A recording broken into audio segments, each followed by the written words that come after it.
Okay, our next question is, has Prime Minister Modi's leadership been transformative for India? CNX pollsters went on the ground and found out. And 67.66% of Indians believe it has been fully or somewhat transformative. 32% feel it's not transformative. Now, transformative is a very major word and phrase to use, PK.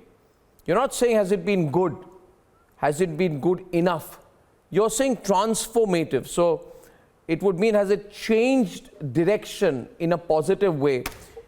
You know, to have 67% of people who believe that it has been somewhat or possibly entirely transformative is a big endorsement. And I think the endorsement, you may say, is coming for the Prime Minister, maybe not entirely for the government, but you can't dissociate the two completely either, can you? Yeah.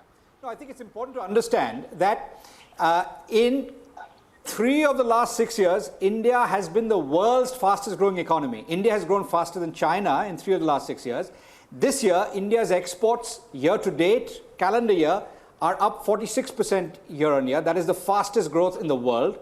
China's exports this year are only up about 35%. So again, so this is going to be the 4th year out of the last 7 in which India has outperformed China in terms of both export and real GDP growth.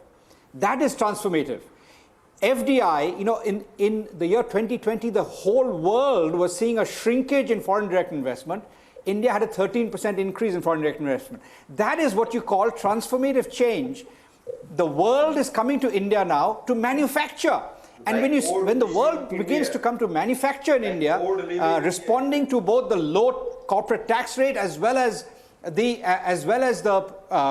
production-linked incentive scheme, then you're going to see a massive increase in good, productive jobs for the masses of India.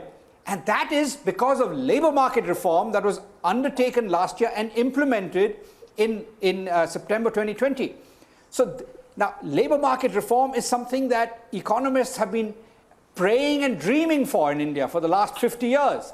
That labor market reform has now happened.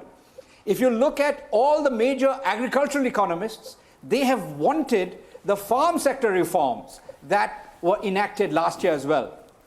Of course, some arthitias and middlemen are very unhappy, and the Congress is fully exploiting them to try and generate a false momentum about the farm sector reforms.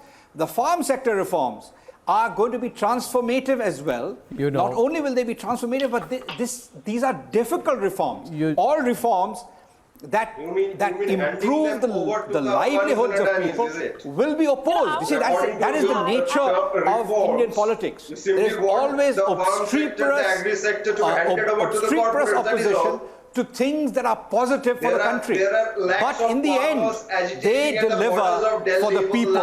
And the people realize, the people are wise enough to realize that these reforms are good for India and they are transformative. And that is what transformative leadership is all about. This is exactly the reason the BJP and Mr. Modi is losing his popularity. Please ask, you know, this gentleman. Survey is not going to change. You see, in West Bengal, sadly, you know, India has 60 unicorns. 60 unicorns have emerged. The majority of the unicorns, are from Bangalore. Unfortunately, not a single unicorn. Not a single unicorn. You know what is a unicorn? Unicorn is a billion-dollar company that emerges from a startup that emerges. Not a single one is from Kolkata. As a Bengali, it is a shame. I think, first of all, Anirban should go back to West Bengal and see why there are no unicorns from Kolkata. Not a